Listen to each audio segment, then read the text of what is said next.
Growing up in Lamar, Colorado, Florence Hernández-Ramos was raised in a world of leadership and kindness. Her hardworking parents were valued members of the community and taught her these lessons on a daily basis. It showed a leadership and a compassion and the kind of values that I think everybody should have, and that is to look out for the benefit of others. After witnessing firsthand the impact of inequality, Flo became involved in both the civil rights and the Chicano movements. From there, her path was clear. When I came to realize that Latinos were undervalued, I started on a path of trying to change that somehow.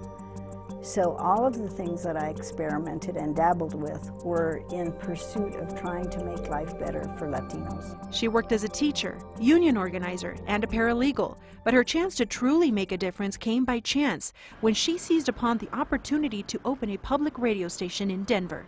This was a major undertaking, involving many months of research, study, and fundraising.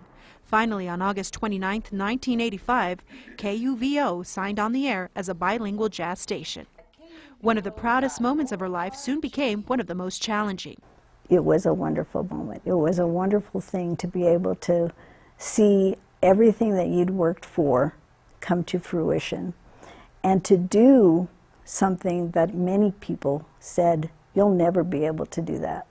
You will never do that, and it will never be successful." Now, so that was one moment in my life. The very next moment, somebody walked up to me and said, "Okay, now you've got KUVO going, now you have to keep it going for 18 hours a day, every day of your life."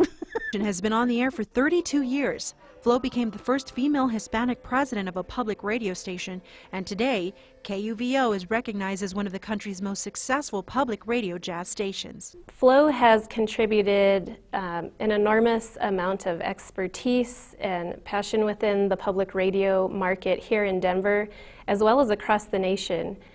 She actually started a Latino public radio consortium where she expanded upon her influence within the public radio markets for Latinos, and she's really educated people on how to use their public radio stations to engage the Latino community. I continue to listen to Canción Mexicana. Flo created Canción Mexicana, a flagship radio program dedicated to celebrating the culture and music of the Latino community.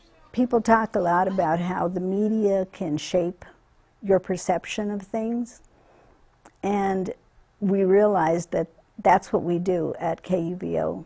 We change the perception of Latinos, not by being on a soapbox and saying Latinos are great and you really ought to do this and they're undervalued, but by gently showing people what the culture is all about.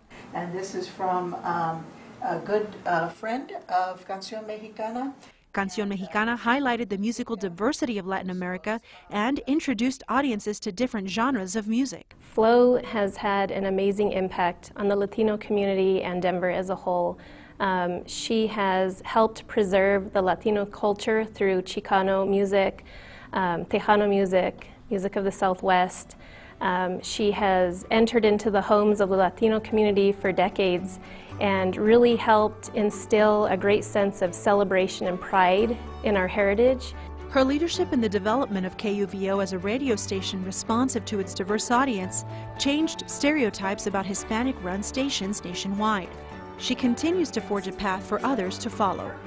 Tomorrow's Latino leaders, I think, have to be, again, very flexible, able to communicate well, able to represent.